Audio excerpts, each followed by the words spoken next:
Hello everyone, welcome to the video. ഇന്ന് ഞാൻ ആര്യബഡായുടെ insta story കണ്ടിട്ടുണ്ടായിരുന്നു കേട്ടോ. അതിൽ ഒരു Q&A സെക്ഷനാണ്. കൂടുതലും ബിഗ് ബോസ് റിലേറ്റഡ് ആയിട്ടുള്ള കാര്യങ്ങളാണ് ആളുകൾ ചോദിച്ചിട്ടുള്ളത്. അതിനൊക്കെ കൃത്യമായിട്ടുള്ള മറുപടി ആര്യ കൊടുക്കുന്നതും കണ്ടു. അതിൽ ഒരു കാര്യം ഭയങ്കര സ്ട്രൈക്കിംഗ് ആയിട്ട് തോന്നി, അത് നിങ്ങളിലേക്ക് എത്തിക്കണം എന്ന് എനിക്ക് തോന്നി. അതുകൊണ്ടാണ് ഇപ്പോൾ ഈ ഒരു വീഡിയോ ചെയ്യുന്നത്. സിബിനെയും ഏഷ്യാനെറ്റിനെയും കുറിച്ചുള്ള ഡൗട്ട്സ് എല്ലാവർക്കും ഉണ്ടാവും. അതിൽ സിബിൻ്റെ സുഹൃത്ത് എന്നുള്ള രീതിയിൽ ആര്യയുടെ ഒപ്പീനിയൻ എന്താണ്, ആര്യയുടെ സ്റ്റാൻഡ് എന്താണെന്നൊക്കെ അറിയാനായിട്ട് എല്ലാവർക്കും ആഗ്രഹം കാണും. ഇതിനോടകം തന്നെ എല്ലാവരും കണ്ടിട്ടുണ്ടാവും ആ സ്റ്റോറി.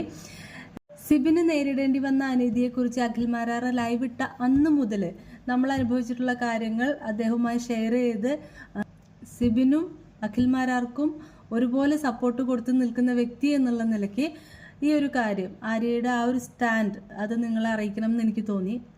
ആ വീഡിയോ ഞാൻ ഇതിൻ്റെ ഒപ്പം അറ്റാച്ച് ചെയ്യാം. ഓക്കെ, കണ്ടുള്ളൂ. ഇന്നത്തെ എൻ്റെ Q&A മുഴുവനും ഒരു ബിഗ് ബോസ് സീസൺ 6 എക്സ്ക്ലൂസീവായി മാറുമെന്നാണ് എനിക്ക് തോന്നുന്നത്. Anyways, which side you stay, Sibin side or Asianet side, or take a neutral safe stand? അതിൽ ഒരു കാര്യം എനിക്ക് ക്ലിയർ ചെയ്യാനുള്ളത്, it is not Sibin versus Asianet. അത് റോങ് സ്റ്റേറ്റ്മെന്റ് ആണ്. സിബിൻ വേഴ്സസ് ഏഷ്യാനെറ്റ് അല്ല. Sibin has got nothing against the channel.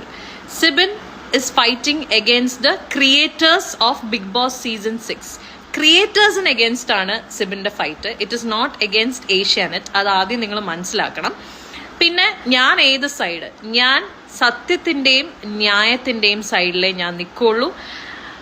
ആർക്കും അറിയാത്ത പല കാര്യങ്ങളും വളരെ ഡീറ്റെയിൽ ആയിട്ട് അറിയാവുന്ന വ്യക്തി ആയതുകൊണ്ട് തന്നെ I will stand with Sibin, no matter what.